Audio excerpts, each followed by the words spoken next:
Let's do that. Let's see what it looks like now.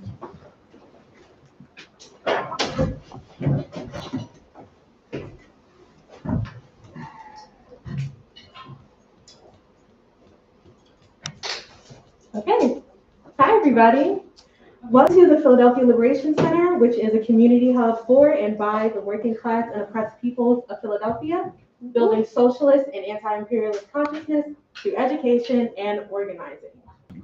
Thank you for making some time during your week to come out and learn with us about the struggle in Haiti as an act of solidarity with the people who are on the ground there. My name is Rodney, and I'm a volunteer here at the Philly Liberation Center, as well as an organizer with the Party for Socialism and Liberation and the Anti-Coalition, which I'm going to give you a little bit of background on. So the name is actually an acronym. It stands for Act Now to Stop War and End Racism. They got the mission statement in the name, so you know they mean business. Answer was founded in 2001, just 3 days after September 11th, when pro-war sentiment was at an all-time high. It represented some of the only organized opposition to war at the time and initiated the mass anti-war movement against the U.S. invasion of Iraq in 2003. On January 18th of that very same year, 500,000 people packed the mall in Washington, D.C. under the slogan, "Stop the war before it starts." The Washington Post described this demonstration as the largest anti-war protest since the end of the Vietnam War. And since then, Answer has championed uncompromising support in defense of the Palestinian people and their right to resist occupation.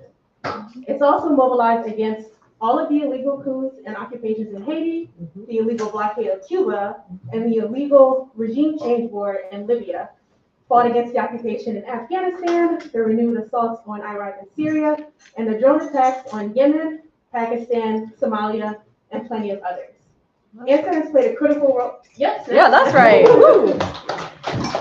Answer has played a critical role in the fight against racial and religious profiling, in support of immigrant and workers' rights, and for economic and social justice for all, with members engaging in a range of struggles, from local battles against police brutality to international campaigns against militarism and war.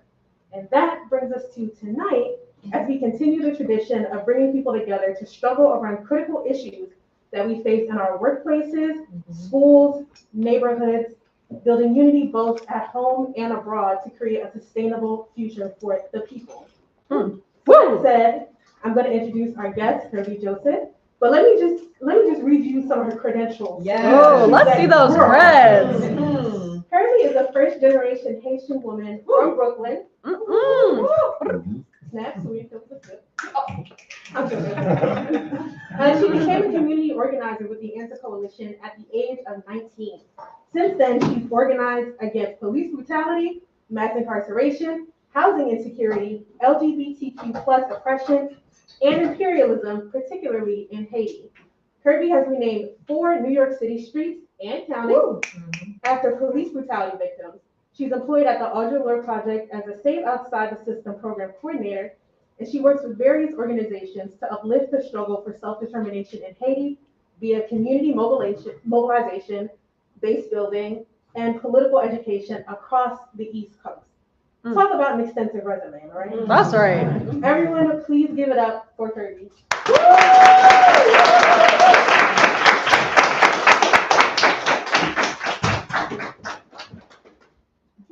This setup is really formal. How are we feeling? Do y'all want to sit up here? Luke, I'm looking at you, fam. Let's see right here. Is this mic really working? Is it? Oh, now it's working. You were doing that and it wasn't working. Oh, that's crazy. Could y'all hear me? Yeah. Good projection. Okay. So I want to thank the Liberation Center for making this event possible, for all the outreach that was done to get y'all folks in this room. Let's give them a round of applause. I'm going to be co-facilitating with Shane. And we're going to be coming back and forth on this podium. Is that all right? Yes. Cool.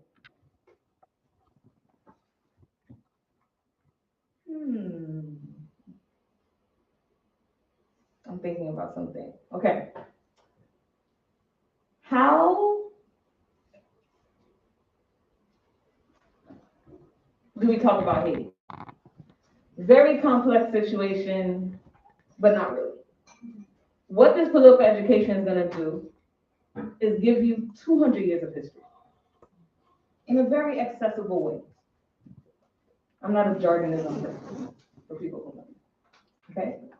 We're gonna go through it, and then we're gonna have some discussion in the end. Is that okay? Yep. All right.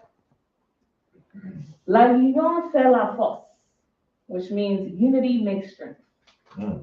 The reason why I wanted to put this into this presentation is because that is the emblem of Haiti. It's very important to understand that Haiti has always been an internationalist nation. I don't know if folks know about Simon Bolivar. Do we know who that is? Yeah. Simon Bolivar went to Haiti to get resources to free Latin America. If it was not for Haiti, there would be no Colombia, there would be no Venezuela. Period. He provided resources to make those revolutions possible. Haiti freeing itself made it possible for there to be a Louisiana in the United States. Made it possible to inspire slaves in the United States to continue to fight back. And also made it possible for other nations to be free, including its comrade nation of Dominican Republic. There's a lot of people who will tell you that Dominicans and Haitians organically hate each other. And the reality is that Haitians and Dominicans always fought against colonialism and slavery. But they don't want you to know that history. Haiti's emblem represents what Haiti has always been: a strength builder, a solidarity partner, a coalition member to the world. Can we agree on that? And because of that, Haiti has always been scary to the ruling class. Why should people care about Haiti? They got stuff going on. We're trying to free Palestine. We're trying to free Lebanon. Why should you care about Haiti? What they got to do with Philly? Anybody? Thoughts? Like you just mentioned, the Haitian Revolution was very scary to the slave owners at the time, the ruling politicians at the time, and the fact that Haiti was able to overcome that slavery and establish the first Black republic in the world is a lesson for all of us on how we can get free, how we can free Palestine, how we can support in the freedom, national liberation movements of oppressed nations across the world. And so that is very scary. Even today, Haiti's history is very scary, I would say, to politicians, which is why they work so hard to demonize it in the media. What else?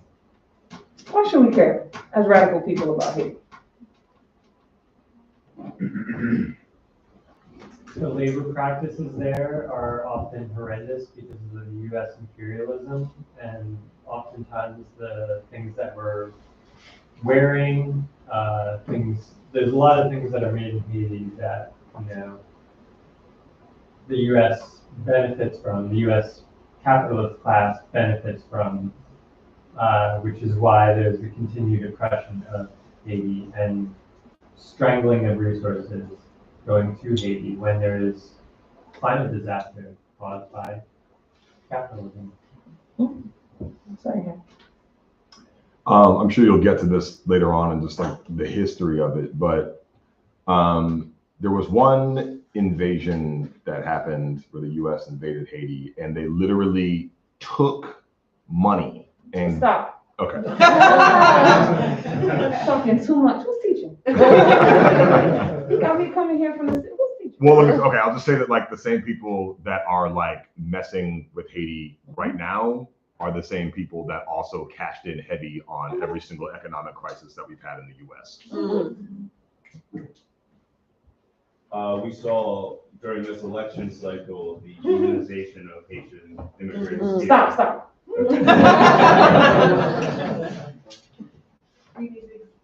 We need examples of international solidarity, especially since we're fighting imperialists.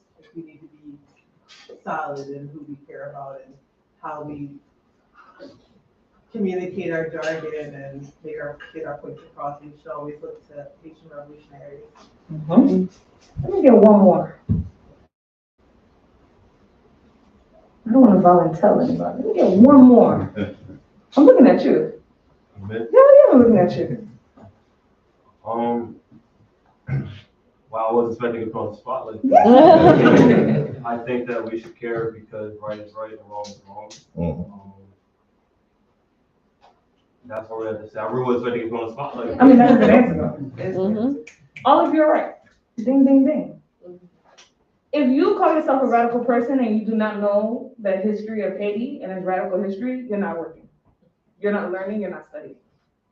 Haiti was the prototype for what revolution could look like in the Western Hemisphere. When Haiti freed itself, there was no Cuba, there was no Venezuela, there was no pink tide, there was no Puerto Rico, there was nobody else. Haitians freed themselves during the 1800s, when slavery wasn't even abolished in the United States. Right. When the idea of blackness was considered something else. They have said historically that Willie Lynch letters came from the treatment of Haitian slaves. That is the example that they use. That is how torturous the slave conditions in Haiti were.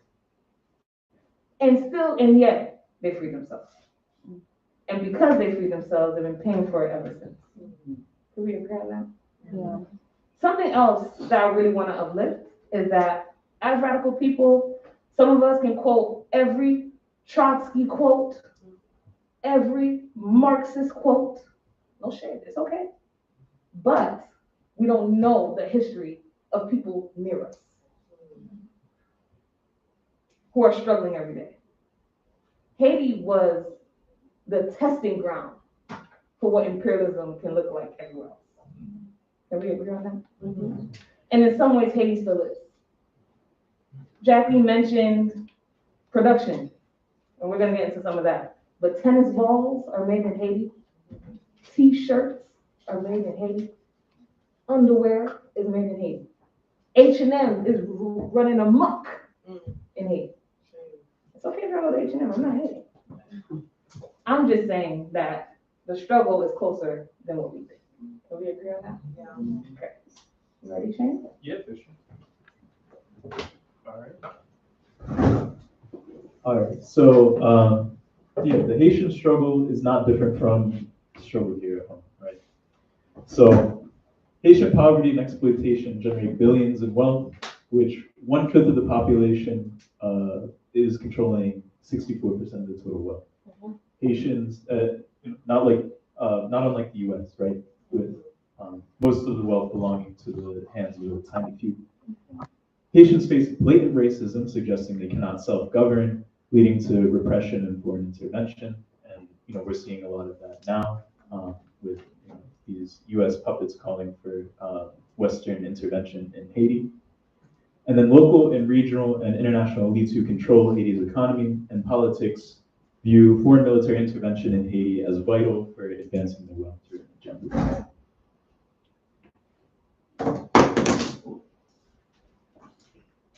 All right, you want to go to the next slide?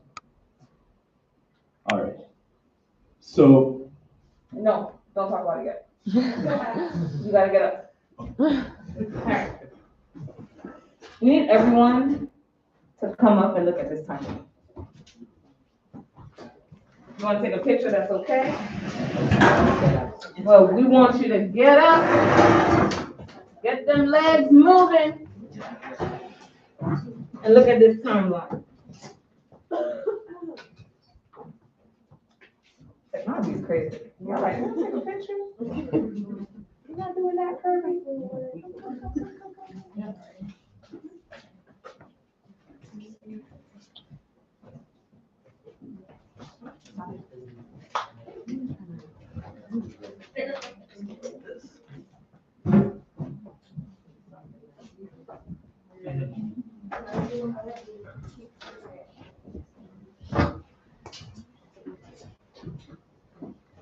All right.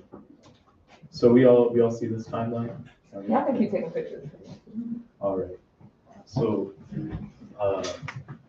even setting the groundwork, right, before the French Revolution, right, we have the island originally called Haiti, which is inhabited by, a couple 100,000 indigenous people. And then Does anybody know what happened in 1492 from school? There's like a little rhyme. Yeah, Columbus sailed the ocean blue, 1492. And comes upon this island, right? And in the span of a few decades, nearly wipes out the entire population from disease, and then puts the rest of the remaining population to work. Haiti is colonized by the Spanish, but during this period, more wealth and resources are being found in the Americas. So the Spanish abandon Haiti, and eventually at one point they give it to the French, where it remained under French hands for a really long time. The Haiti becomes Saint-Domingue is the name. And the indigenous population is worked to death, and the colonizers remedy this problem, this work shortage, by importing Africans from the continent of Africa.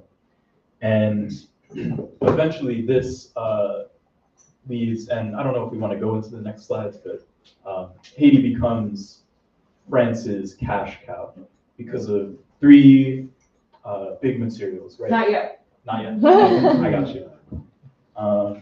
Okay. A question that I want to ask y'all. Is France the only power that's interested in Haiti?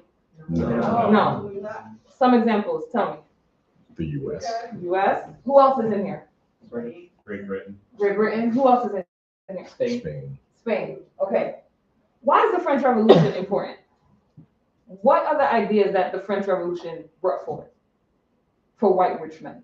Liberty. Liberty. Liberty, equality, fraternity. So the thing is that even though enslaved people are treated like objects that don't have thoughts, slaves were hearing this language. Fraternity, unity, integrity. Okay, and they were absorbing this, right? So while the ideas of the French Revolution is traveling the world, enslaved folks in Haiti are internalizing it. And they want to apply it. What's that called? Praxis. They're trying to get some praxis up in there, right? While all of this is happening, the French Revolution starts, and we're going to dive a little bit more into the Haitian Revolution. All of these powers are trying to figure out how they're going to get their hand in Haiti. Because Haiti is considered the jewel of the Antilles. Everybody wants a piece. Am I loud enough? Anyway, everybody wants a piece. Everybody wants a piece. So from the 1700s to 1804, Haiti is dealing with war on all sides. They might push the French out, then the Spanish come. Might push the Spanish out, then the US want to come. They might push the US out, then Great Britain wants to come. Multi-pronged war, okay? Something else that I want to uplift in this as well is that Napoleon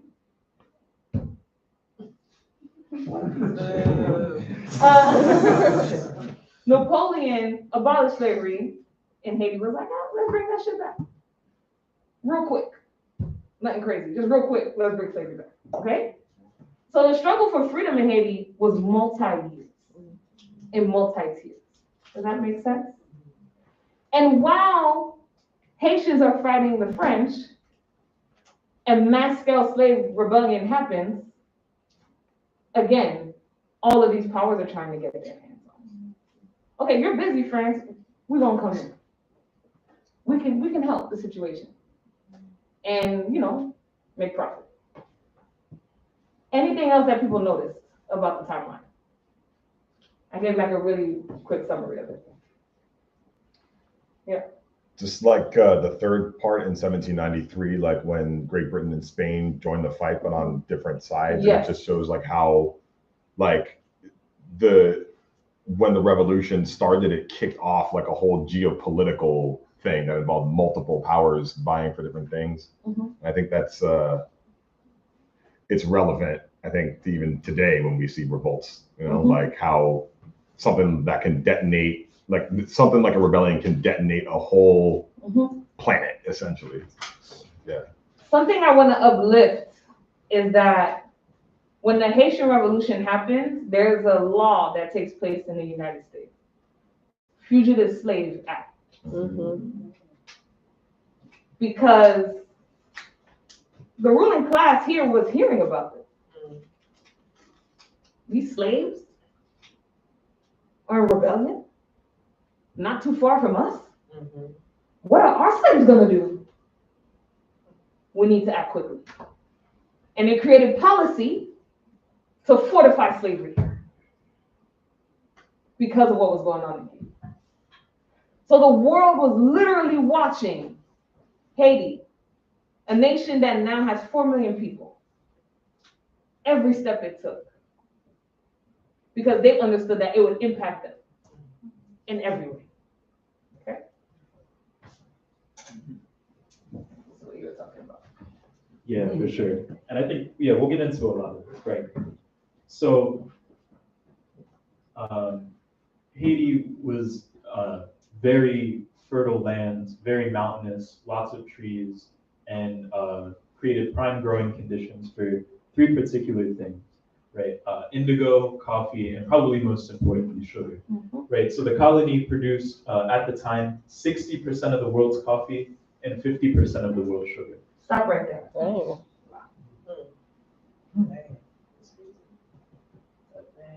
The world. Yeah. Under the most heinous conditions, no modern technology. The average lifespan of a Haitian slave was 7 years.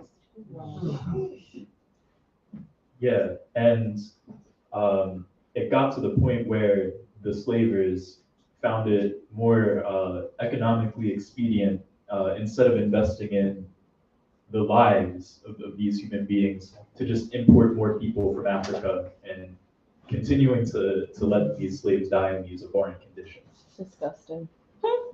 Yeah, it really is. It's awful, and it's no wonder why what happened. So yeah, sugar, coffee, indigo, and humans, right? So we want to go to the next slide. All right. So the French Revolution.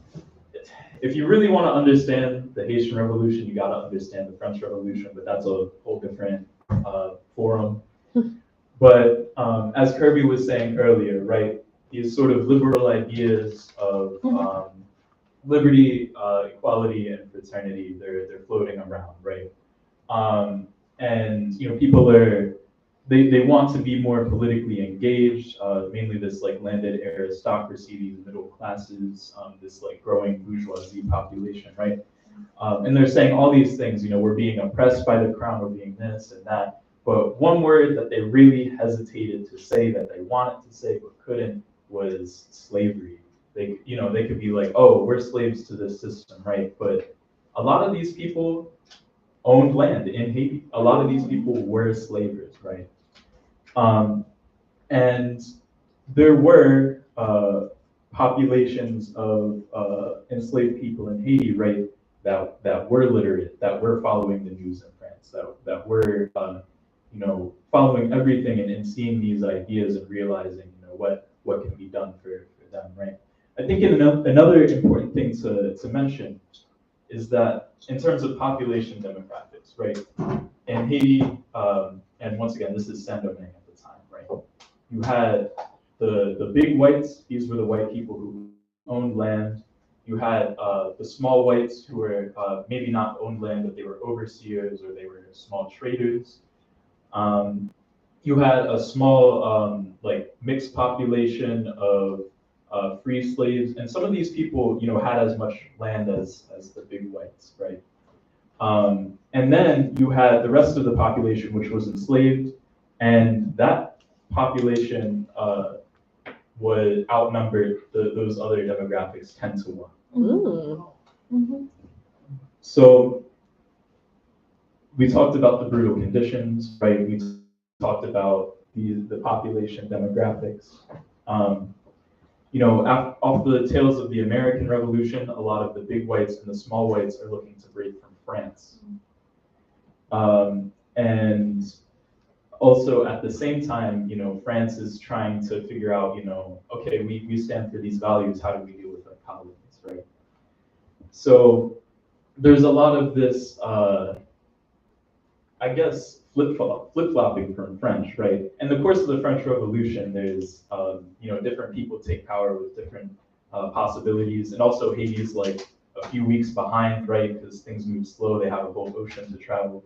But in this time, right, they go from trying to like reconcile with the big whites, then like later to the landed like mestizo mixed population.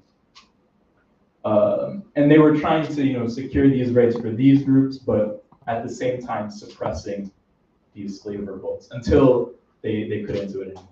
And we were talking about Spain and Britain, right? Spain saw this. They actually started courting a lot of these slaves who were in revolt. They were congratulating them on freeing themselves, right? And saying, oh, you know, if you fight with us, we'll, you know, we'll guarantee, you know, the abolition of slavery. Now, yeah, they were all lying, right? Yeah. So, but you know, these different colonies or these different colonizing countries, right, were playing off of each other. But these slave leaders were also playing the colonies off of each other, right? Toussaint Louverture, he was originally fighting with the Spanish, right? And then he saw a really opportune time to switch, to defect to the French when the French were promising, you know, like true liberation of the island. And yeah, for sure. So something I want to say about Toussaint is that he was called the grandfather of the revolution. And the reason why is because he started not as a fighter, but as an overseer. So Toussaint was a very well-respected overseer in Haiti. He knew how to read, he knew how to write, he had the ability of mobility. He could move around. His material condition was different from folks that were enslaved. He had access. When the uprising started in the 1700s, he actually made sure that the family that he worked for was safe before joining the revolution. By the time he joined, he was in his 50s. Toussaint could have went either way. I really, you know, we can't romanticize our heroes. Right? We love them. We value them. But you know, conditions make us make decisions. Can we agree on that? Yeah. So Toussaint could have not joined the revolution at all. He was a trusted, safe black. He couldn't win anywhere. He chose to join. And he used the skills that he had as an overseer to be a leader. He knew how to manage large bodies of people. He knew how to give directives, right? He knew how to be organized.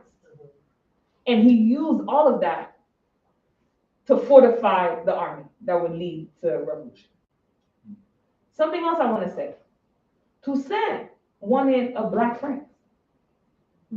He believed in the ideas of the French Revolution. He believed in it. And he was willing to participate in it. But he just wanted a black version. Identity politics, even then. Wreaking havoc. Anyway, Go off. That's a separate. Bring me back, call me back. I'll come. Okay? And I want to say this, not because I wanted to judge Toussaint, but I wanted to see the multifacetedness of him. That yes, he put himself on the line to free his people, but his agenda may have been different from what he was telling his soldiers it was. Yeah. Okay? But did he accomplish a feat that never, ever happened before? Yes. But was he trying to be king? Yes. Oh, hold on. Okay, yeah, there we go. All right. So, yeah, amongst the population of these slave revolts, right, you did have, like the Creole people, like these enslaved Africans who have been there for like a few generations at this point. But as we mentioned before, right, Africans are being kidnapped and sent to Saint-Domingue pretty regularly. A lot of these people were captured in wars back home. So they had fighting experience, right? They had training. They had their own military theories. They had a lay of the land.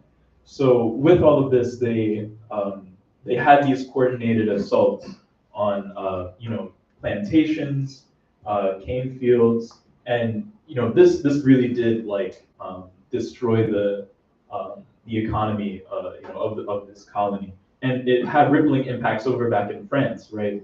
At the time there were bad crop yields in France too, and as we established before, right, 60% of the world's coffee, 50% of the world's sugar, and that dramatically increased. So Toussaint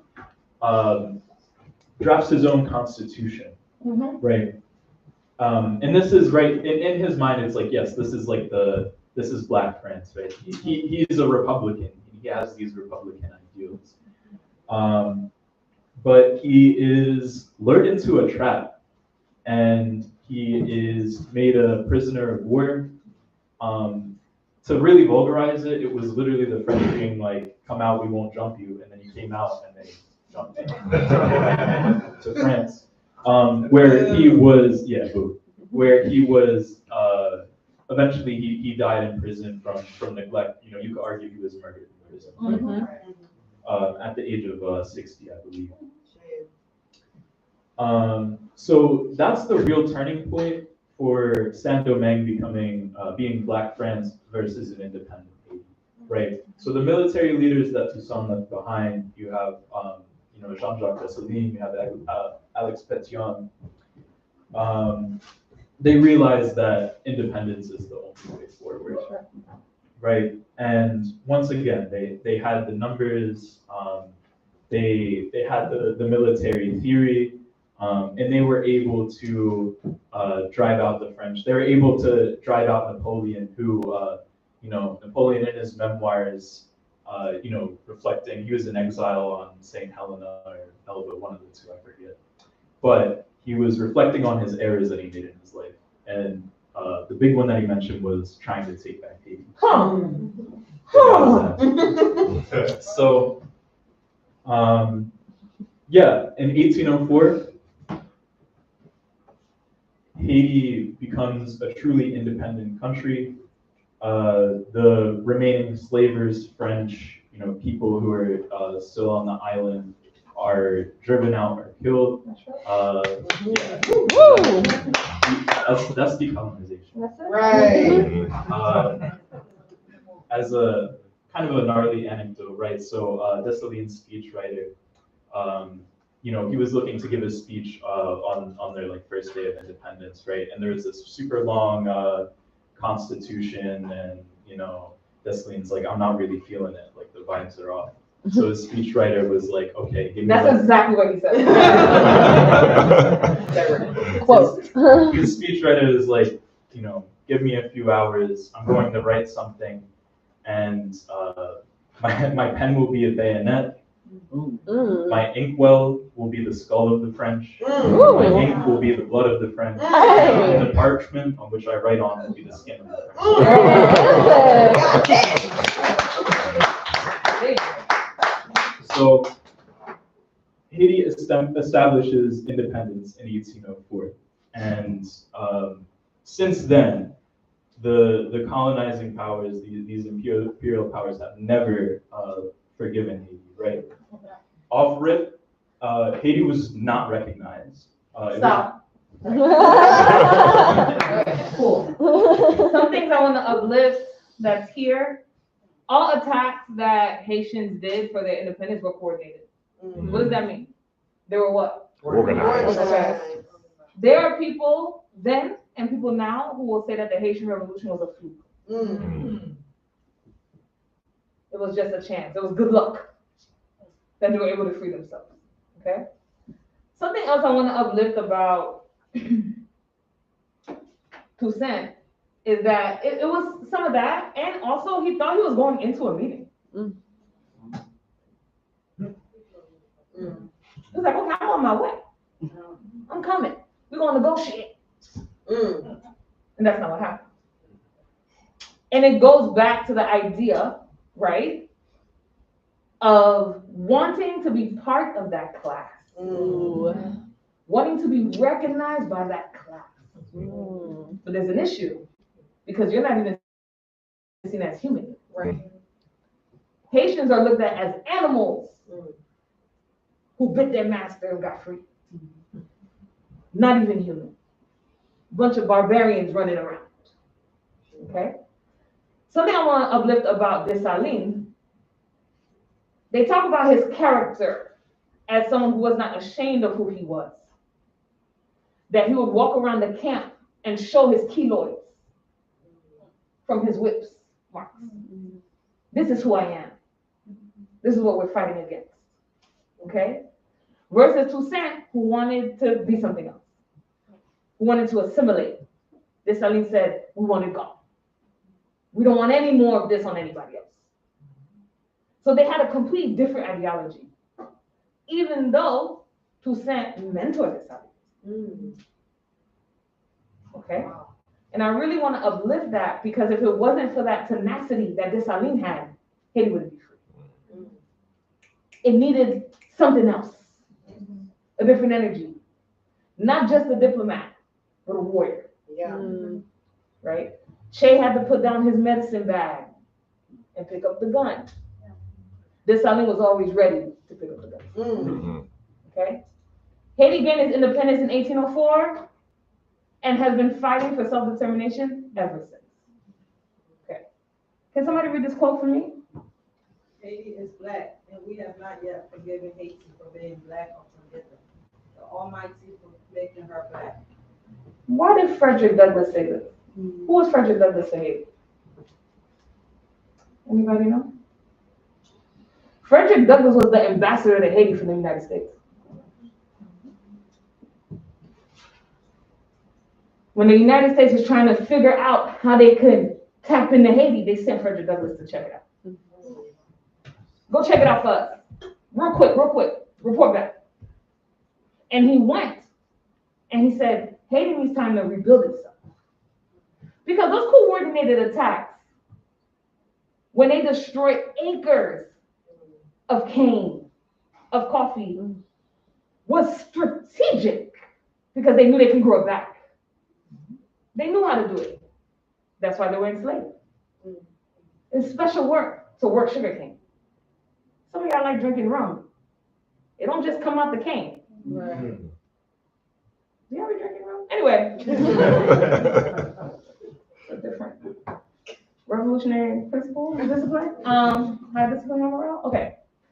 But it's special work to mold that product. Cane is hard. I feel like everybody here has eaten sugar cane. You got to break it apart to get the sugar, to get the liquid out of it, right? So they were prepared to do the labor to regrow every coffee plant, every sugar cane plantation. They were ready to do that. But do those things grow overnight? You need time. And the United States government at the time was like, no, we're coming for her. Okay? What resonates to y'all about that quote?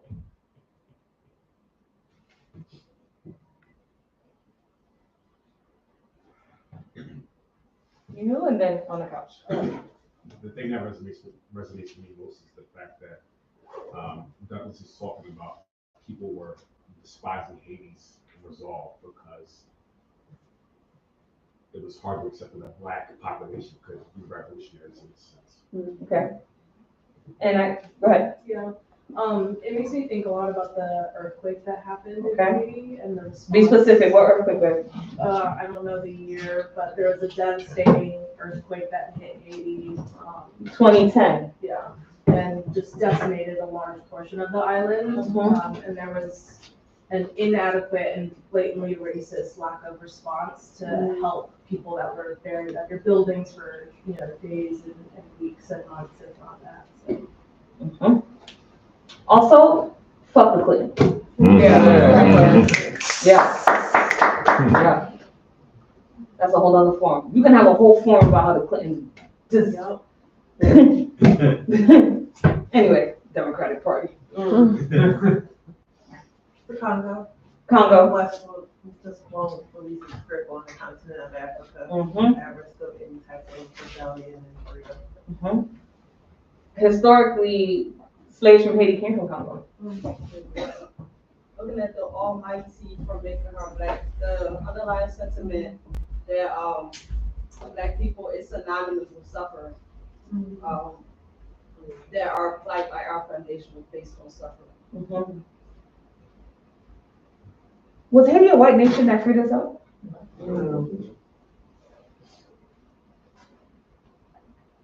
It was a black nation that freed itself. That was the most disturbing thing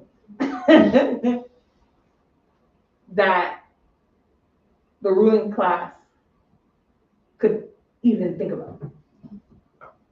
What does that mean for us if they free themselves? What does that mean for our slaves? What does that mean for our economy? We have to recognize them as human beings? What? They're black. They're the N-word. They're all types of other words. Okay? And this is Frederick Douglass, who's here in the United States trying to fight for abolition. And they didn't listen to him either. Okay? There's a very important piece of this that we always have to remember is Haiti's ethnicity.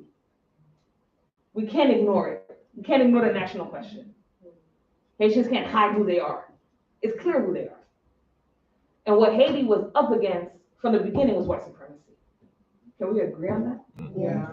We're talking about before Jim Crow. Right. We're talking about some of the most brutal systems of repression ever. And across the pond from them are people who look like them who are still trying to fight. 1804? Was there a civil war yet? No. Was there an Emancipation Proclamation yet? No, not at all. Okay. So we always have to think about that when we think about where Haiti started. It started with no allies. Because nobody was free. Go ahead.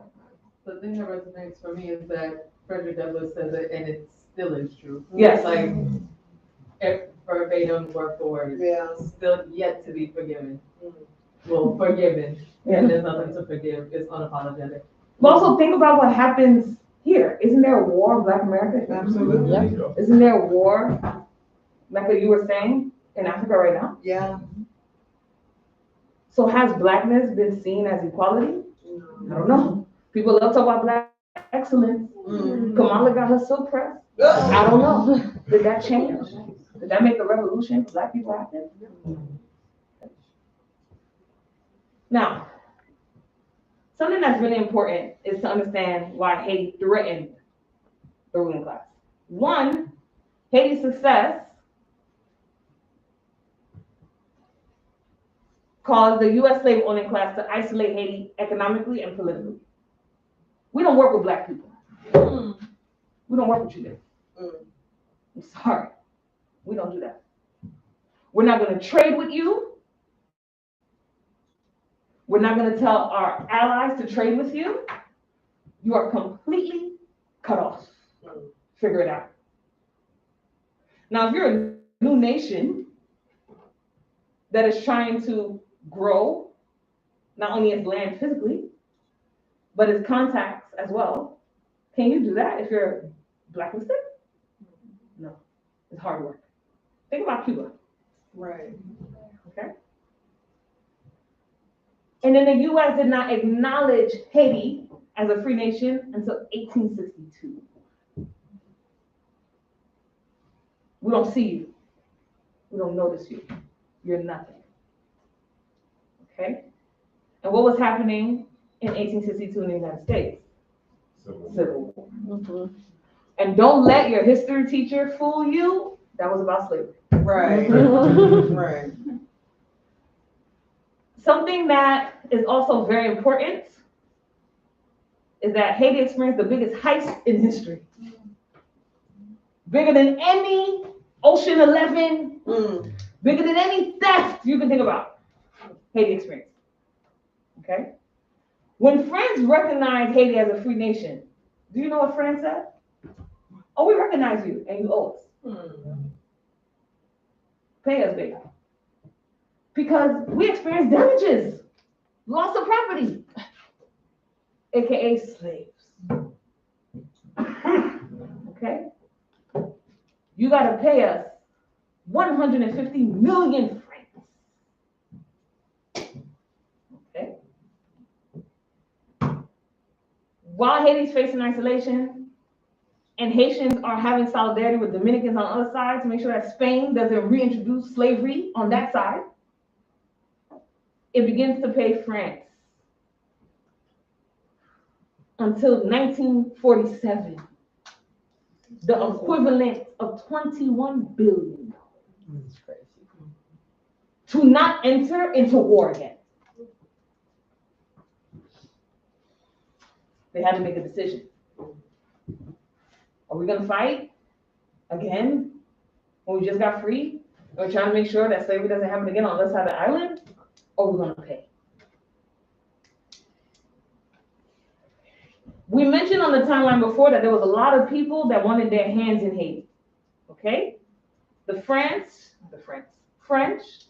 US, Germany destabilized Haiti economically, but also militarily.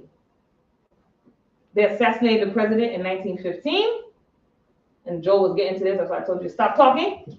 And then Marines came into Haiti in 1915 and stayed until 1947. They also controlled Haiti's financial system. Can you imagine you got a bank account and somebody's like, oh no, you can't touch your bank account. Oh, and we're gonna play with your money. And we're gonna invest it here. We're gonna tie you up in debt here. That's what happened to Haiti. So Haiti's free. Haiti is an internationalist nation supporting others. And Haiti's hit, not only militarily, but financially. Crippled out the gate. So did Haiti have a chance? No. Okay. I'm gonna introduce us, right? Yeah. So this is a short clip from Professor Jemima Pierre, who's a member of Black Alliance for Peace, and she's going to talk a bit about, this sort of what's going on in Haiti today, and we'll use this as a sort of like context builder for this next part.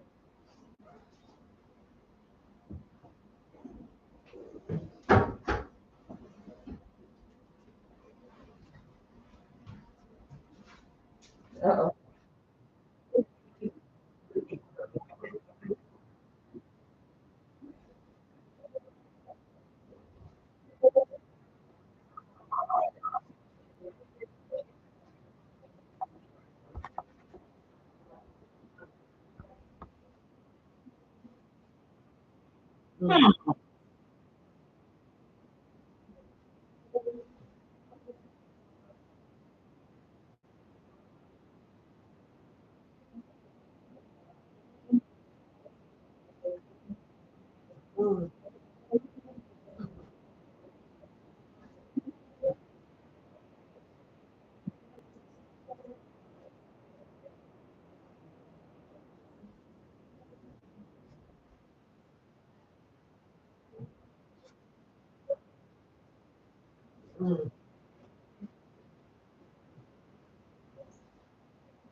Hey.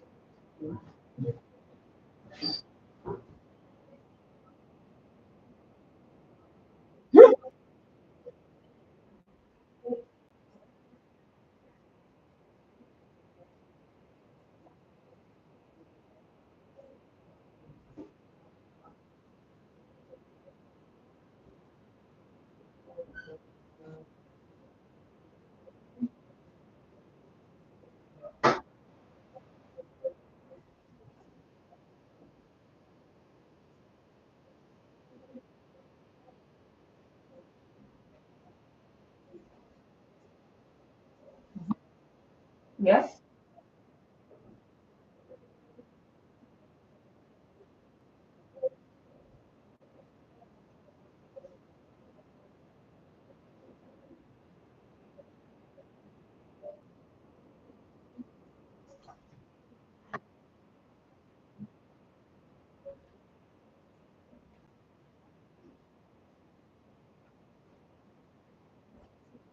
Mm.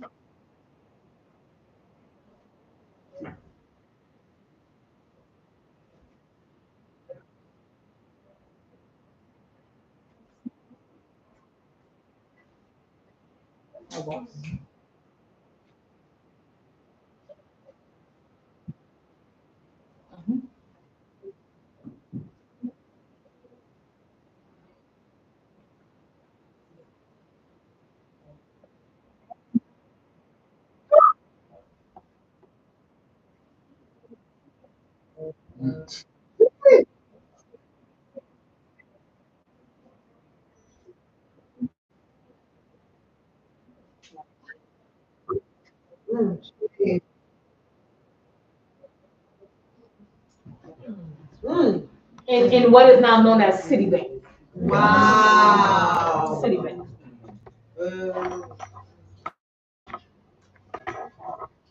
All right.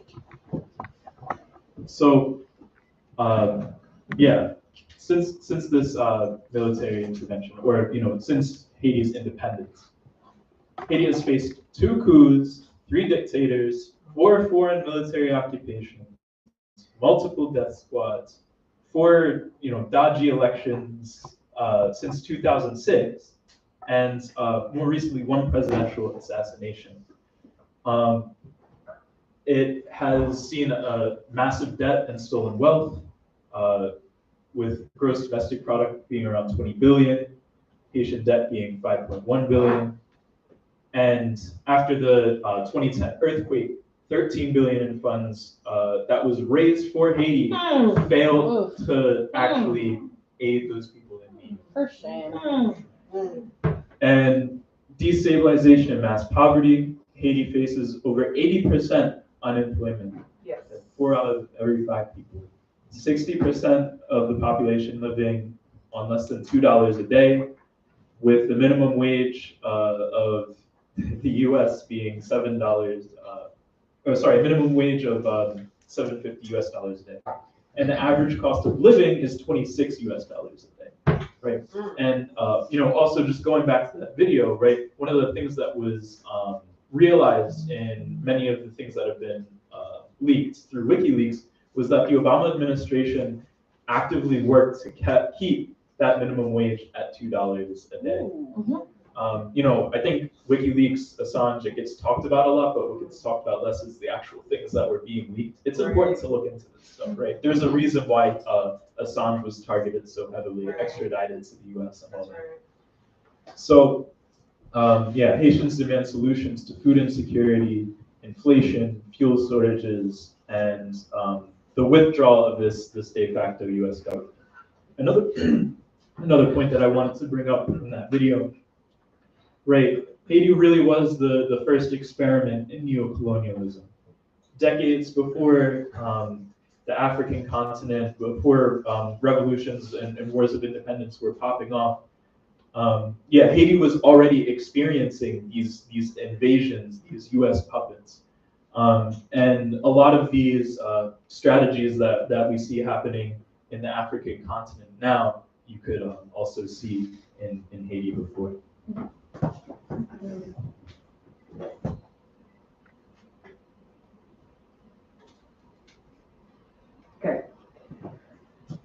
Duvalier was a dictator in Haiti called Papa Doc.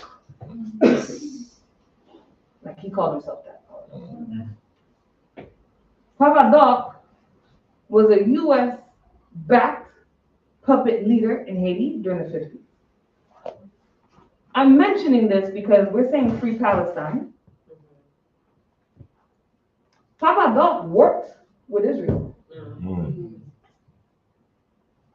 Because during this time, as we see the world over is fighting for its liberation, Cuba, 1959, Civil Rights Movement, we see it, we know it, that timeline.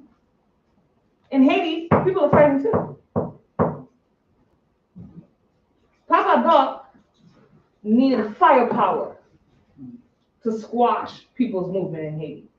So he went to Israel. Israel provided weaponry to repress the people's movement during that era. Okay? And what else was happening by the 50s? What already happened? Nakba. Okay? So even in our current struggle while we're saying free Palestine, we have to stay free. Okay? I want to uplift that the reason why minimum wage in Haiti was raised to $2 a day is because Haitians fought for that. Right. It was $1 a day. $1 a day. Haitians were killed for $2. Okay? So when we talk about workers' rights, Haitians are looking to what we're doing because they want to emulate in the ways that they can within their condition. I want to also talk about voting. It was student movements, leftist movements that made it possible for Aristide to be elected in Haiti. Student organizers were beaten, stolen from their homes because they wanted to vote for a non-US backed president. Okay? And Aristide was that first person. He came up with this idea of La Valace. That's his political party. And he was targeted because he said, we all need a seat at the table. We don't want crumbs anymore. I need a chair. And they said, oh no, hold up. We don't know about this guy. He was organizing not only folks in the city, but folks on the countryside. Okay.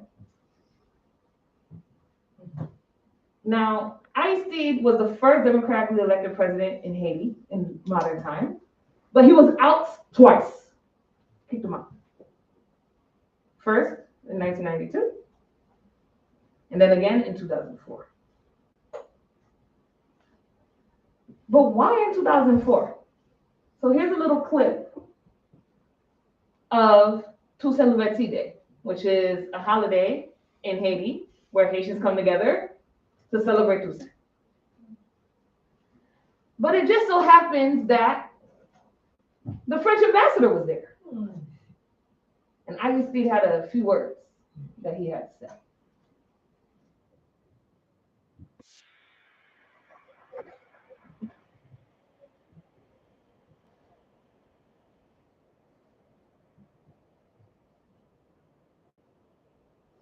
Do you see how crisp those uniforms are? Ah!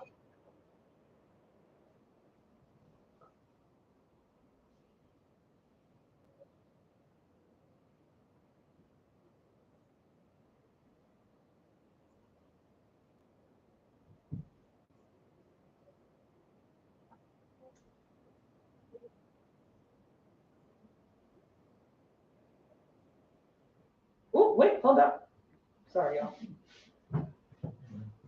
Aristide said this in the first part. We demand restitution and reparations for us victims of slavery. It must happen. It really must happen. Because slavery is a crime against humanity. France owes us, first of all, for restitution, and second, for reparations. Okay. He said this and pay attention to people's reactions.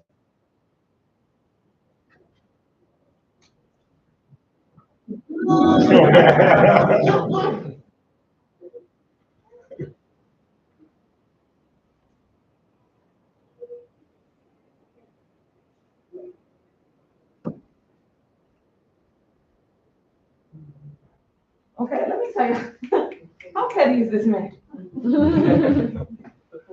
21 billion. This is the number he said. He said, this is what we need. This is our reparation cost. Come on. 21 billion. 685 million. $135,571.48. We want the cents, baby. Oh, We need our cents, Right. okay? Now, after this, IUC was out, okay? It was the cents part, they didn't like that. They said, oh no, don't disrespect us, right? They did a New York Times article where they spoke to the French ambassador at the time. And they was like, well, why was he out? Did it have anything to do with his demand for reparations? And he said, well, maybe it has something to do with that. Blatant.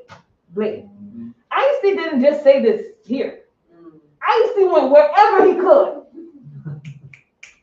and made a cry for reparations. Yeah. He went to the UN, the same number amount. He went to a meeting, we need 21 billion. Right. He was in front of his house, we need 21 billion. Okay? And we talk about abolition now.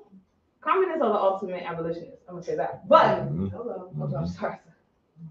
Some of y'all might not have liked that. But we talk about reparations, right? We talk about what is owed. I remember something that we learned was that if the United States government used half of its defense budget, it could have paid every Black person in America reparations and still have money in the system. Right? So we're talking about Haiti, a nation that's 4 million people, that is completely destabilized, even to this day, saying that the 150 million francs that you told us to pay was false. And we want our money back. And shortly after he made that statement, he was kidnapped out of his home and taken to South Africa. IUC has yet to serve one term. A term in Haiti is 5 years. He's been out during both times of his elections and only served about 1.5, 2 years in each. Because of his demand. Right. And to be honest, he wasn't that crazy radical. Right. But this was enough for him to be considered a threat. You know, I was talking the whole time with no. All right. This is what's happening now in Haiti. All right. So, following Prime Minister Henri's resignation on March 11, 2024, Guyanese President Ifran Ali, chair of CARICOM, the Caribbean Command, proposed a transitional governance arrangement in Kingston, Jamaica. And Kingston, Jamaica is like the exile capital of Haitian politicians and forces of counter-revolution. It feels like anyone that's ousted, they took that boat to Kingston. There's a few exceptions here and there, but aimed at enforcing the rule of law. And this strategy had no real input from the general Haitian populace, involved hand-picked stakeholders and international development partners. So Canada, France, Mexico, United Nations, United States, and Brazil. I think it's important to keep in mind even, and I believe this is under Lula, right? The social democrat. It's of course glad that Bolsonaro is out, but it's important to see sometimes these social democrats can side with imperialism, right? So the U.S. and United Nations are now managing a compliant transitional government, and which continues neglecting the needs of Haiti's oppressed majority. The Kenyan safety forces have yet to make Haiti safer from paramilitary violence, but was that ever really the mission? Right.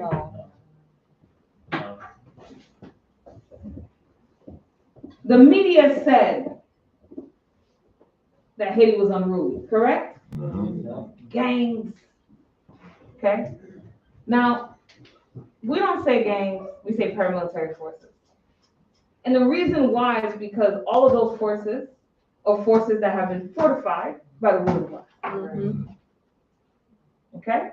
That have been given directives to push their agenda and their interests. Arms that some of these folks received came from Miami Mhm. and landed in the ports in Haiti that working class Haitians can't even get on if they're not working there. They don't own their ports. And I really want to uplift this because it goes back to the idea of Haitians not being able to govern themselves, Haitians being unruly. But what is not being said is that there have always been forces deciding the violence that happens in Haiti. You might call it proxy war, Mhm. okay? But they don't want to look at it as that. Something I also want to uplift is that if the mission was to keep Haiti safe, why are the paramilitary forces still there? Mhm. With connections to UN officials. Right. What's that about? I thought they were a threat. Why are they allowed to move around the nation? Okay? Because it was never about this. It was always about control. This plan for Kenyan troops to come into Haiti was years in the making Mm. before there was a headline. Before. Good old Blinken Boo. wrote that proposal. And it took them a long time to execute it because nobody wanted to look like colonizers. Mhm. Who's gonna do it? We don't want to do it. Who's gonna get to do it? Kenya had debt ties to the United States. Mhm. The same day that troops landed in Haiti, what's going on in Kenya? Financial bill protests. We have to talk about this. We have to talk about that the Kenyan Communist Party and Kenyan people on the ground said, we rebuke. Are there church people in here? Yeah. We rebuke. Okay? This invasion. They were saying that to the point that it wasn't known whether Kenyans were going to touch Haiti because they tied it up. It was tied up in protest. Mm. Why are we going over there when you mistreating us here? Right. Mm-hmm. Internationalism. Right. So it's very important for us to understand that what's happening in Haiti impacts the world. Impacts it completely. And that nations are looking out for nations. I want to say this to y'all too. There's a George Floyd mural in Haiti. Mhm. There's a Breonna Taylor mural in Haiti. There's a Palestine mural in Haiti. Okay? So Haitians align with us Right. and are looking at our struggle. That's why it's very important for us to have solidarity. Does that make sense? Yes. Good. Here's a little video.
So video stood out to you.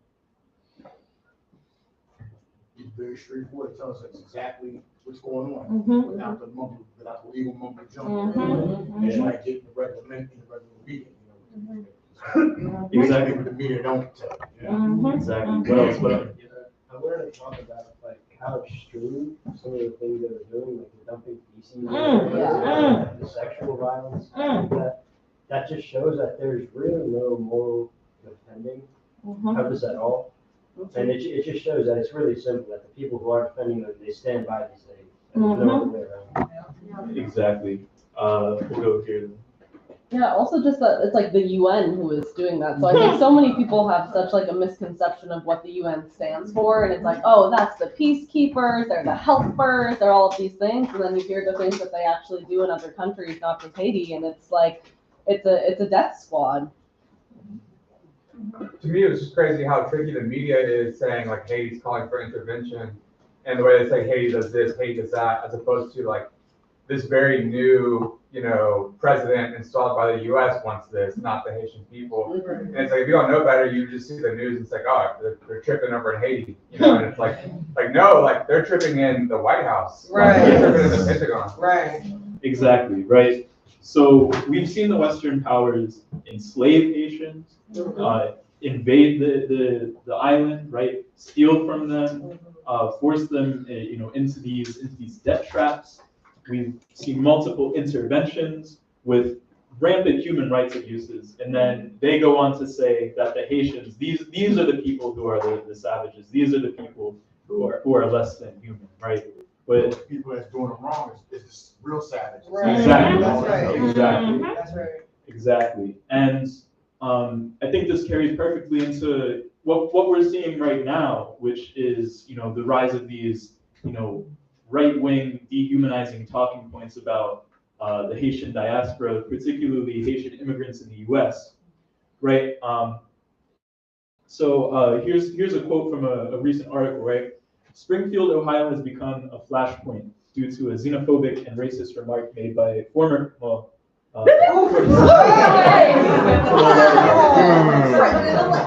yeah, President-elect.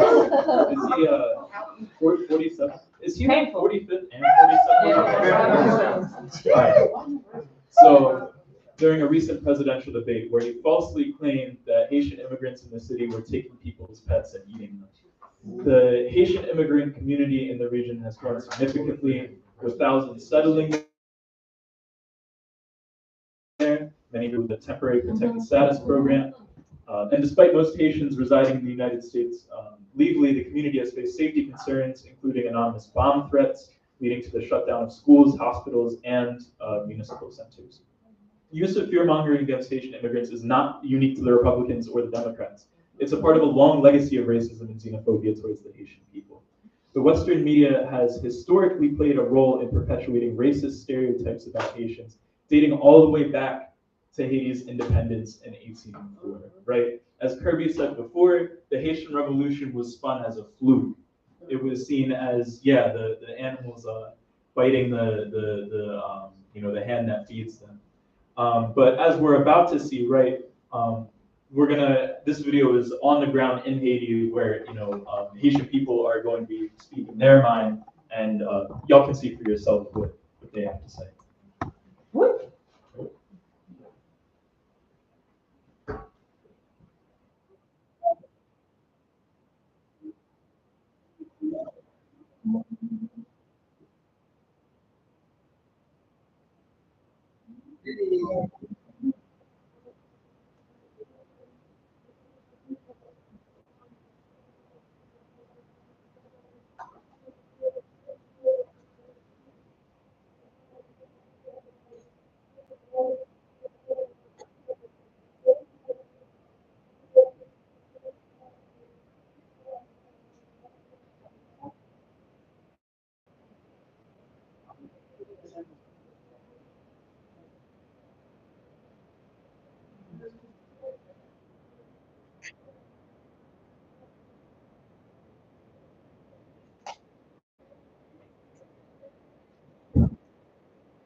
Mhm.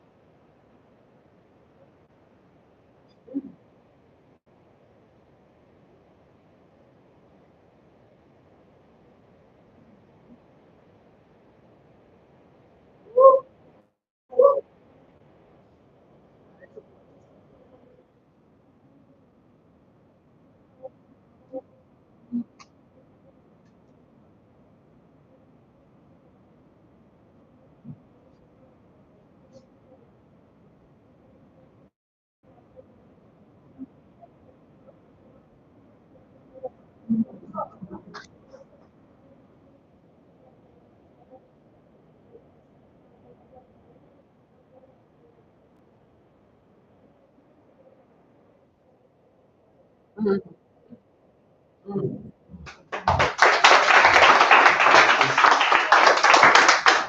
Is that a group of people that don't know what they need?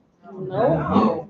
That don't understand, that don't have analysis? Is that who these folks are? No. They were talking about interests of the ruling class. Right. They were talking about the OEA, the UN. They were acknowledging imperialism as a whole. And yet these are people that are considered savages, can't govern themselves. Is that correct? No. Okay. Y'all with me? Y'all hanging on? Oh, yeah. Okay. We're almost done. Haiti has always been an internationalist nation and has also experienced internationalism herself. Haiti joined PetroCaribe in 2006, receiving oil from Venezuela at reduced prices. Who else received oil support from PetroCaribe? The Bronx. The Bronx, yeah. Just saying. Venezuela pledged $1.3 billion in aid and canceled a lot of it after the earthquake. And then President Maduro sent 20,000 tons of aid and a brigade to help rebuild homes lost after Hurricane Matthews in 2016. Now, I want to play this video. This is President Maduro at the CELAC convention, which is like Progressive Latin American, Caribbean, African Convention. Basically what CARICOM was trying to be. Okay, was that shady? Anyway, but I'm working on myself. So he himself had an analysis, and this was in March.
So Maduro is asking for a holistic view, a holistic strategy for Haiti to most definitely have self-determination. That is what he's asking for. How many more interventions do we need to do? How many more invasions need to happen? How many more boots need to be on the ground, right? And one of the things that brought this full circle is that he mentioned the historic example of what Pétion did with Simon Bolivar and how even to this day it impacts Venezuela. So Venezuelans understood that they had to stand with Haiti no matter what. In Haiti, in Okap, but y'all might say Cap Haitian, the airport is called Chavez Airport. Because in Haiti, they love Venezuela. Okay. But Venezuela is not the only nation that provides support to Haiti. Hey, stop. We heard you, sir. Right. So, Cuba and Haiti, right? The Cuban Medical Brigade in Haiti is made up of 581 collaborators operating in 21 community referral hospitals, 31 rehabilitation wards, and 14 health centers. It provided medical care for over 29 million patients in the last 20 years and has saved an estimated 320,941 lives. And this is important to keep in mind. This is all under some of the harshest sanctions in history, right? I think that there's this theme emerging, right? President Maduro was talking about Petion in Haiti giving aid to Simon Bolivar to go back to the South American continent to liberate it. He actually did that twice. So Bolivar was exiled, comes to Haiti, meets with Petion. Petion, they hit it off. He gives them ships, soldiers, and makes them promise that in the newly liberated territories that slavery is abolished. Yeah. Right.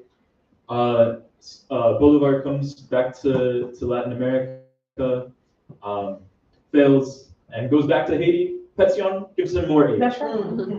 Right. And we have to keep in mind, this was not that not long ago, right? Haiti just had its revolution. Its plantations were burned. They were still rebuilding themselves, right? They were under really harsh conditions. Cuba currently is under really harsh conditions, but they're still sending what they can to aid each other, right? And that's what internationalism is all about. And that's a model that we ought to follow.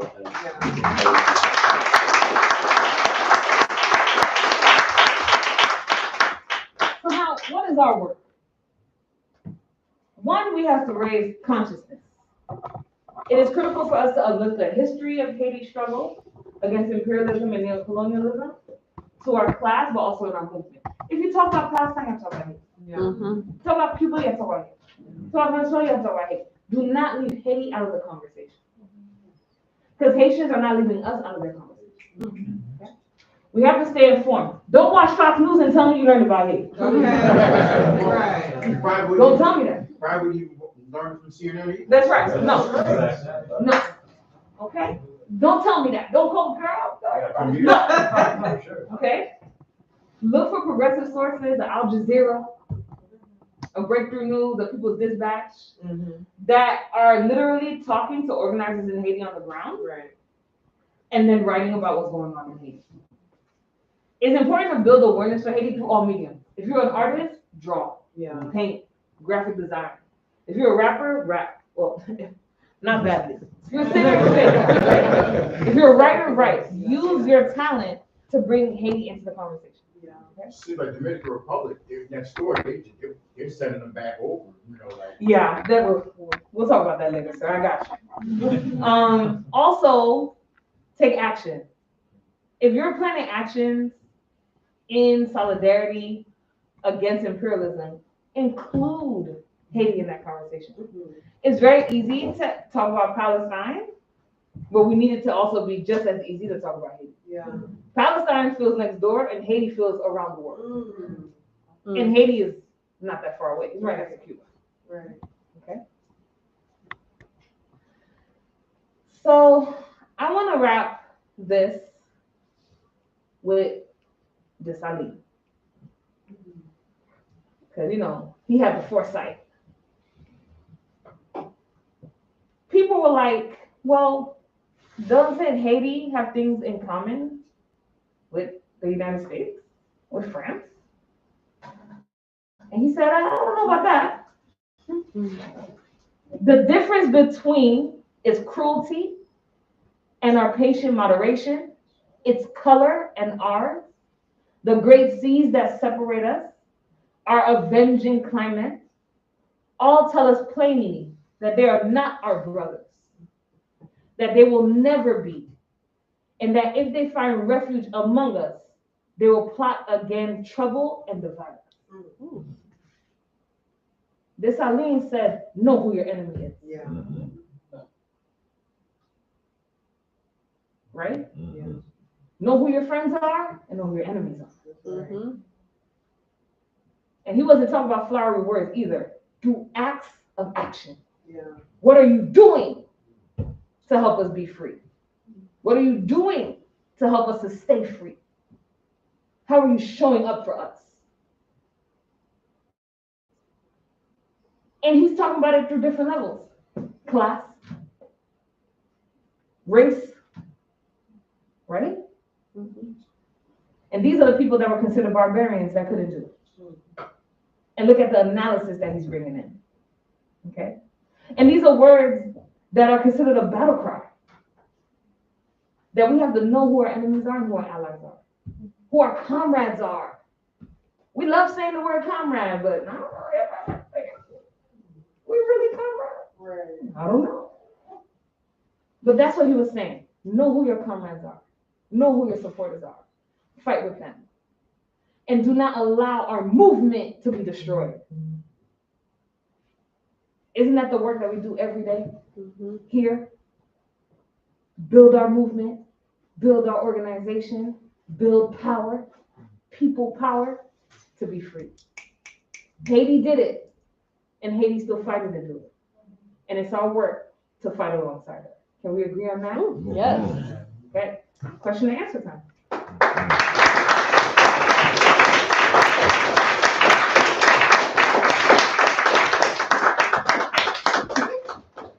I'm gonna sit down. You were in it.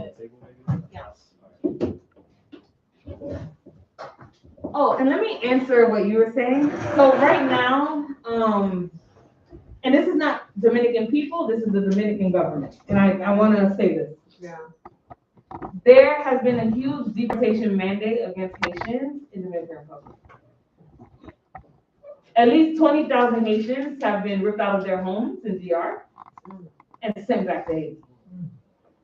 There also was a governmental mandate that denounced any Haitian Dominican-born people as Dominicans, even though they were born in the Dominican Republic. This has been a long tradition in Dominican history where Haitians have been denounced, their character has been assassinated by the ruling class of the Dominican Republic. And I want to make that very clear. It's not all Dominicans, it's the ruling class of that nation. Haitians and Dominicans have always historically worked together and continue to do so now. I really want to uplift that. But it's not uplifted as much as it should be. I really want to uplift that. There's also a piece of this that I want to uplift, which is that struggle is not even being uplifted as much as it should be. Mm-hmm. And unity amongst that struggle is not uplifted as much as it should be. So I just want to acknowledge what you were saying about deportations that were happening. But obviously we covered a lot, so we couldn't talk about it here. Any questions, comments? I was more just a comment. I just think first of all, thank you for the presentation. There was like every time I hear about it,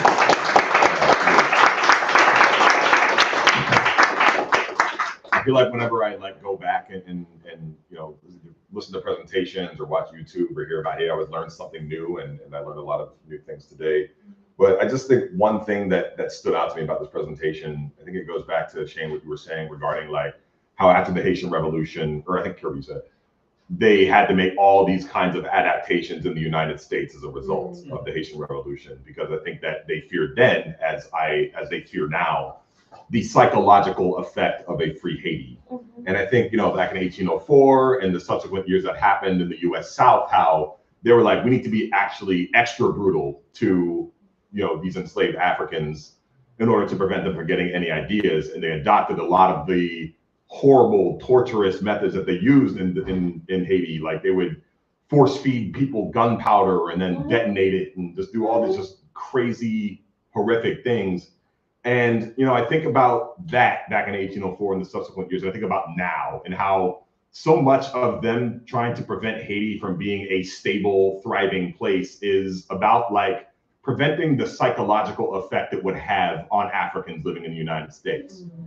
And, that the US ruling class and the French ruling class and European ruling classes all over are upset about what's happening right now in the Sahel region in Africa right now with Niger and Burkina Faso and all of them coming together and forming that federation and kicking out French neocolonialism. They're already tight about that.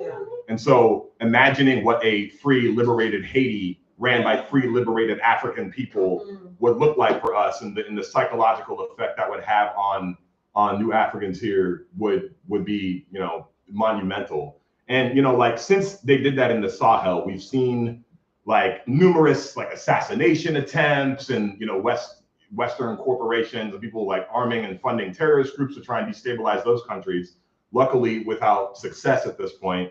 But it's not just like those types of ways of what Dessalines said, them trying to create divisions and destroy the project.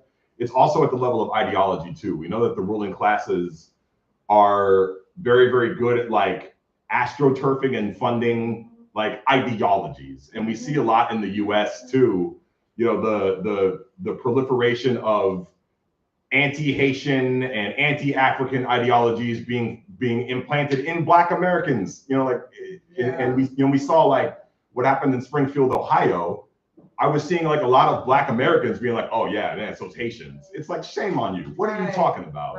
What are you talking about? I don't know what they're called. It's like, you know, we see things like ADOS and some of these other movements. And I think that like, if we're really serious about uplifting the struggles of African people here in the United States, that is inevitably linked to the liberation of Haiti, to the liberation of the Sahel, the liberation of Congo, and every place where African descended people are.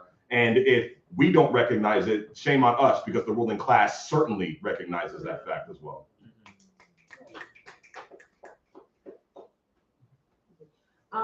One thing that really stood out to me in this presentation is a comment from Dr. Pierre that y'all built on, which was that Haiti has been the longest neo-colonial experiment. And I just feel like there's so many instances that you all talked about that remind me of other, it's a play, like you can tell that the US ruling class and like Western imperialists use Haiti and their invasion of Haiti, their assassination of leaders, demonizing people culturally, just being outright violent, you know, like interfering with elections. Like this is something that the United States does in every other country. Even the comments about eating pets, like that's something that I've heard about Chinese people. It's something that I've heard about Venezuelan people. It's like, why are we out here? Why are we painting this picture? Like this is insane. And it just, to me, like to actually put it to a question, one thing I'd love to hear you all talk about more on that last bit is like the way that culture is used for resistance. And there was a picture of the ceremony that basically like ushered in the Haitian Revolution in 1804. So I'd love to just hear your thoughts on how we can learn from the Haitian Revolution and using culture to resist, and what are other examples that we see today of Haitians, especially, let me not go too long, but I feel like religion is also another area where it's like it's often used as a fetter to like stop people from resisting, but there are ways that religion has been used throughout history to actually push revolutionary struggle forward, and that's something that has been on my mind today. So yeah, and also thank you for that amazing presentation. Very, very on point. So I've noticed, I lost my train of thought. So in your presentation, you mentioned that the United States, Britain, Spain, and Germany used economic violence or economic suppression against Haiti. Could you go into a little more detail about that? About the economic. Oh, about the economics, yeah, I got you. Yeah, I just wanted to ask, like, you opened the presentation with the theme of unity and how that's, you know, the motto of Haiti, and just connecting with the movements now, and like how we're building a movement and how we need that unity and having this stronger movement, especially with this upcoming, you know, phase of struggle under Trump as well. Are there things that you could share from building up towards the Haitian Revolution? Like what kind of, you know, tactics, strategy did they have for building that unity? Because I know from like a past class I took of the Haitian Revolution, there was like different, you know, dialects and different, you know, groups that, you know, could not maybe like work together as well, but they had that unity to overcome and build, succeed in the revolution. So what were, successful in building that unity together that we could apply now? Yeah, do we want to take any more, or should we? I think it was like four. Thank y'all for the presentation, it was great. Throughout the presentation, I kept on thinking about how the concept of like the zombie war movie came from, it came from Haitian spirituality. And also just a fear of Haitian spirituality. And I think a lot about how a lot of people are framing the revolution happening as just gang violence, and thinking about how it's kind of like a fear of another, and also a fear of American blacks as well, as Joel was touching on, rising up again in revolution as we saw in 2020. So I wanted to hear more about what it looked like, what rebellion looks like right now in Haiti, and also are there names of these groups that are actually working right now? What's going on beyond what we can see in American made? All right, so these are a lot of great questions. I want to try to get to a few of them and maybe then pass it off to Kirby so you can fill in any gaps. So in terms of tactics and strategy and the point of unity, that's a really good point, right? So remember, these a lot of the main players in the Haitian Revolution, didn't really necessarily have a Haitian identity at that point, right? A lot of these people were, from the Congo. A lot of these people were soldiers, and there actually were these were points of disunity, right? There were people on the island who, eventually sort of formed a similar culture, similar language, Haitian Creole, and then the formation of taking aspects from different religions to form Voodoo. But that was something that had to be overcome, and it wasn't always unified. And even going post-independence, right? There was also aspects of disunity. There was a Haitian Republic and then a Kingdom of Haiti at one point. Eventually, they did merge together, right? So I think that's an ongoing thing. Unity and finding unity is an ongoing process. In terms of economic isolation, so thinking about where Haiti is in terms of geography, right? It's in the Caribbean. It's right near the U.S. During the Napoleonic Wars and then later the Monroe Doctrine, these different Western powers really, at one point it was the French, at one point it was the British or the Spanish, or one point it was the U.S. They had dominance over the Atlantic Ocean, so they could more or less control what goes in and out of these Caribbean islands. So that's in terms of logistics, how they were able to, one big reason they were able to economically isolate Haiti.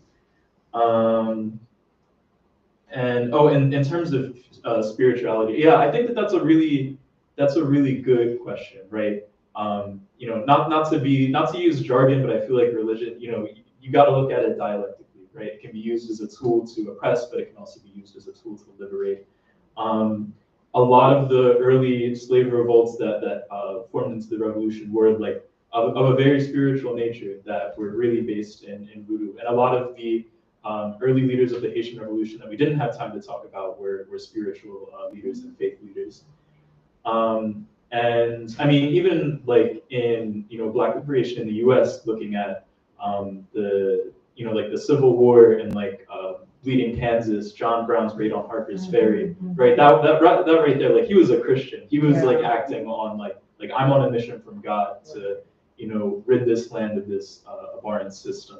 So I think it's important to be really mindful of how because it's religion can be the opiate of the masses, right? That's the thing that's used, but there's it's really the Catholic Church.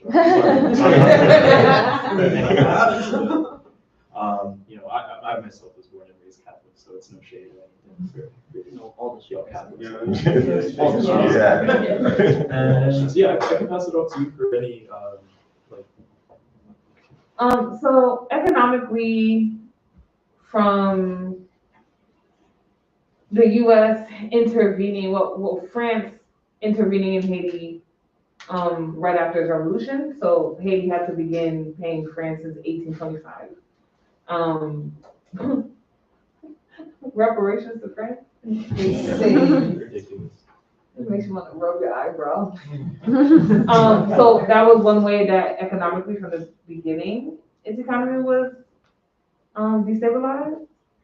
But then, as Jemima uplifted and I said, from Citibank, the U.S. coming in 1915 and taking hold of Haitian finances and controlling it until 1947. So even though the Marines left Haiti in 1934, financially, Haiti was controlled until 1947.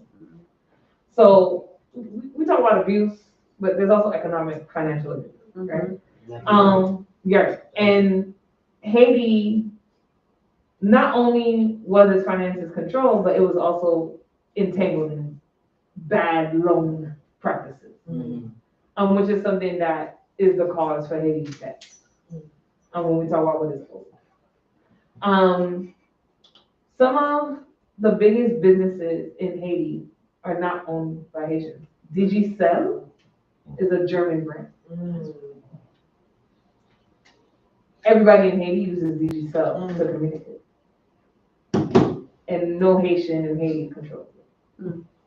And on top of that, Haitian money does not have much value to it. It's 10 to 1. So $1 US is 10 Haitian dollars. Okay. So from 1804 to now, not only was it destabilized financially, but then in practice, how Haitians financially are situated in Haiti is not good at all. Does that make sense? Yeah, I understand. That sounds like a thing that the U.S. has done a lot. They've done like economic imperialism where they've taken control, like in Guatemala, they took control of a lot of the private property there and exploited the Guatemalans there. And they're gentrifying Haiti. Yeah. They love being there. They want to make they're probably going to make sections in Haiti where people can't even go. Right. Oh yeah, they already have that. There is a beach in Haiti called Labadie. I heard of that. And Labadie is a man-made beach. So Carnival cruise ship can have a place to dock. So every day people from Carnival cruise ship, they're going to Haiti, they're living their life. And they go for free. Haitians gotta pay money to get them. On their own land. They can't go, right? So that is already happened. And it's been happening for a long time. Haitians not being able to move around on their nation because other people are reaping the benefits of that nation. You spoke about Cahiers Bois. So what they're talking about is the Haitian Revolution started not only, of course, to be free, but it was very spiritual. So the understanding to be free was considered something godly. You're born to be free, period. Right? Nobody owns you. Before the Haitian Revolution officially started, it was christened in a voodoo ceremony. I don't want y'all to get scared. I don't want y'all to go voodoo. I seen it with reenactments of it. Yes. They was doing their thing, drumming and then sacrificed the pig, and then one of the slave masters walked over to see what was going on, and they just jumped. Oh, that's right. But with that ceremony, it was understood that before anything started, they had to be honoring of ancestors. Right.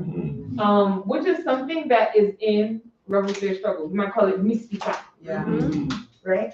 So that's what they were doing. And it's something that people, different Haitians and different organizations honor. They honor that day and they honor that moment, and they have their own ceremony.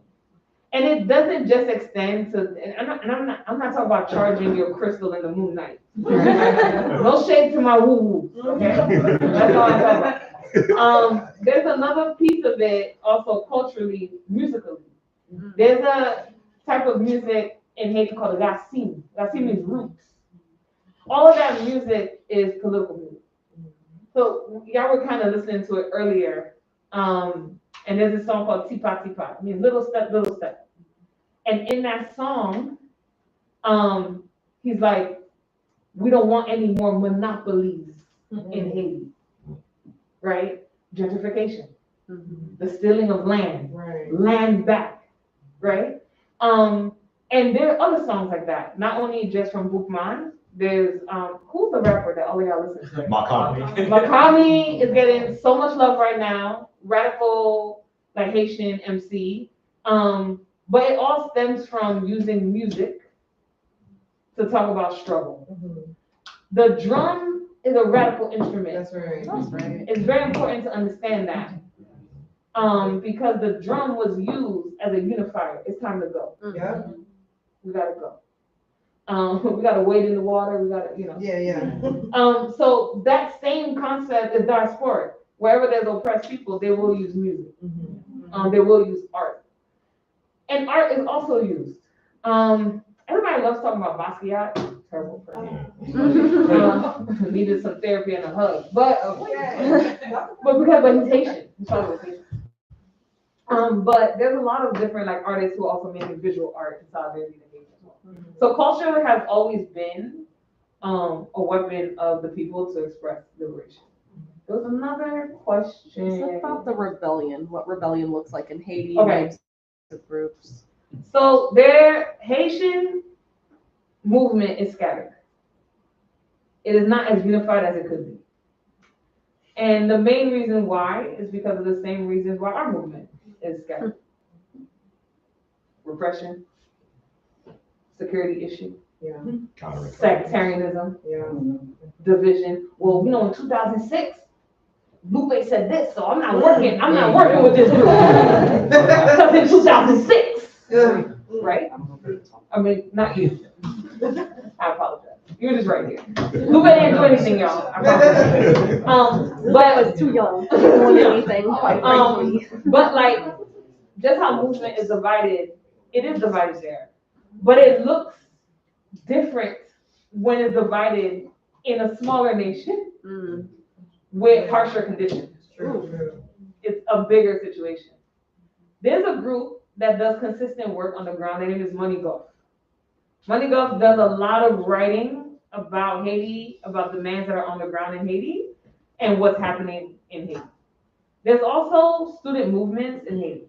I do want to uplift that part of the propaganda that has happened in Haiti that we saw in the video was the United States claiming that they can save Haiti. We will save you. We will give you a visa right now, and you can leave Haiti. Okay?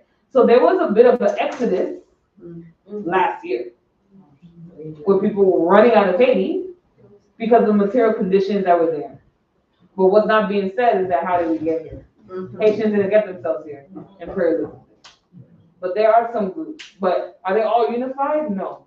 When there is a mass demand, do Haitians come out? Yes. Some of these demos is 250,000 people on the street overnight, like that. And a lot of struggle that happened actually happened because of solidarity work. The ruling class in Haiti was stealing donations. Where's the 31 billion from 2010? Where's the grant from Venezuela? Right? Where's our oil supply? What's going on? And these are demands that to this day bring Haitians out to the street. Any other questions, everyone? I know we're tired. We hate it out. Never. Yeah. Sorry, I do just want to say, and thank you for the presentation. So appreciate it. I thought it was so informative. I think that there's a lot that we can do, especially in the building consciousness part, and especially in the solidarity on the ground part here. I work at UPS, and very, very many Haitian visa migrant workers have been coming in, being super exploited by their bosses who don't care if they don't speak the same language and are willing to work them dangerously, not pay them out. And I just want to say, if you find yourself in that situation, you gotta stick up for people. Yeah. I'm trying to brush up on my French so I can go and make sure that. Not French, Creole. Yes, I unfortunately, I have no experience there, but some of them speak French and we can meet in the middle. But it is happening all over this country right now. And in these next couple of years, conditions could get a lot worse, so we just gotta be out there. If we let Trump take it Yeah, out. exactly. That's right. Any last questions or comments? Okay. Oh, watch it. Oh, go ahead. I don't know if it's a question or comment, but I was thinking about, the mission saying about socialism, democratism, that's the terminology you use. And, the mission of Venezuela, right, the Solidarity Network of Venezuela and Cuba, and how the international community is, answering or intercepting with this process with Haiti. And I'm thinking about the capture of revolution of those international networks, and how does that come about? How does internationalism or revolutionary movements get captured in that capacity that a socialist country or socialist revolutionary trajectory of a country can get captured in that network of imperialism? That's a great question. Yeah, that's a great question. So I think in the case of Brazil, you have to see it, Brazil is a capitalist country, right? It has a really strong workers movement. It has a really strong socialist movement. And it's had, the Labor Party, the Workers' Party, the PT, and Lula in office. He's currently in his second term, yeah. And,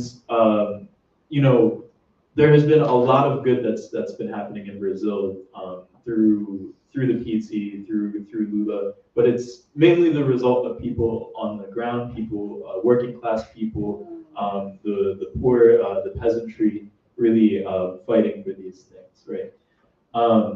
But despite all this, Brazil is still a capitalist country, right? Despite all this, Brazil has particular national interests where it would be good for them as a nation to essentially act in lack of solidarity, right? Whether it's forgiving debts or this sort of like this I scratch your back, you scratch mine, and the only way to really combat that is to have principles, right, and to also have like a nation or a country where internationalism and solidarity is really baked into like every aspect of society, into the politics. I mean, even then, it's very difficult to walk the terrain of the balancing act of national interest versus solidarity. But in the particular case of Brazil, and in this sort of like Lula's a social democrat, but at the same time can play both sides, right? And I mean, there's another thing going on too, right, between Brazil and Venezuela, right? Yeah. But that's a whole other forum, right?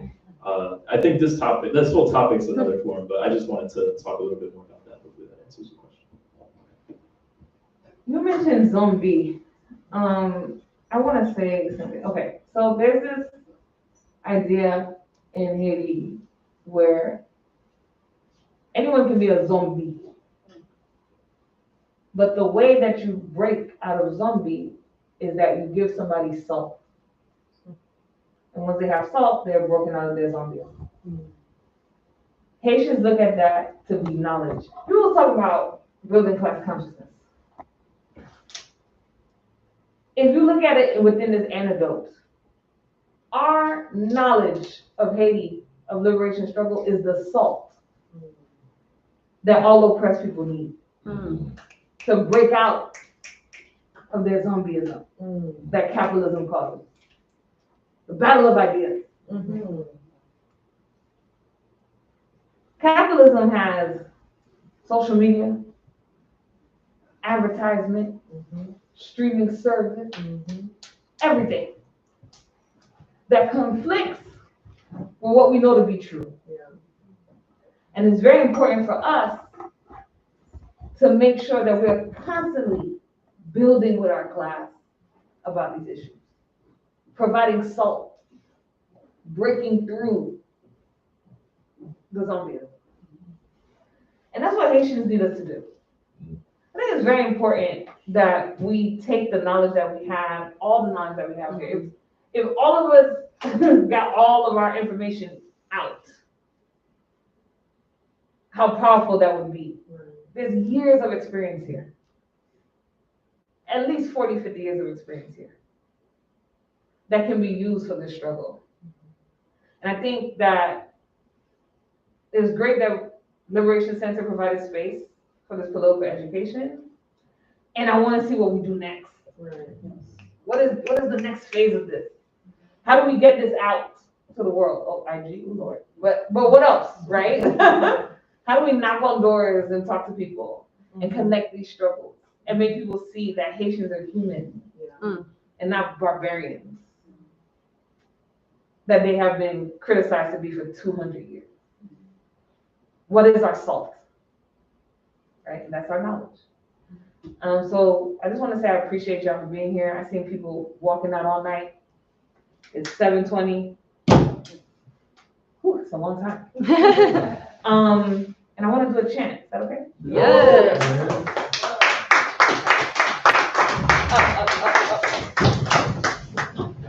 When I say hands off, you say Haiti. Hands off. Haiti. Hands off. Haiti. When I say hands off, you say Haiti. Hands off. Haiti. Hands off. Haiti. Hands off. Haiti. Hands off. Haiti. Hands off. Haiti. Hands off. Haiti. They say get back. We say fight back. They say get back. We say fight back. Get back. Fight back. Get back. Fight back. Get back. Fight back. Get back. Fight back. Get back. Fight back. Get back. Fight back. Get back. Fight back.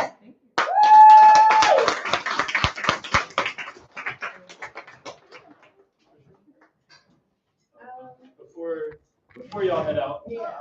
Last quick spiel, and I'll get out your way. So thank you for listening to and engaging with the presentation. It's very important to be committed to this fight and spreading the word about these kinds of things. I want to encourage people to donate to the Liberation Center. We're a volunteer org, so we run on donations from the community. Whatever's in our own pockets, we are all working class people. I'm sure you know it's not that much. So your contribution tonight will help us plan more events like this in the future. We ain't kidding. We got Cash App, PayPal, Venmo. We also accept credit cards and cash money. So in all seriousness, one-time donations are so valued and appreciated. But if you are interested in sustaining the work of the Liberation Center on an ongoing basis, please ask any of the volunteers here about becoming a sustainer or go to phillyliberationcenter.org/sustain. And the last thing is that we do have books, shirts, posters, and other merchandise available downstairs for purchase. And all proceeds from merch sales go directly back into programming and organizing. Our efforts would not be possible without the community, so thank you.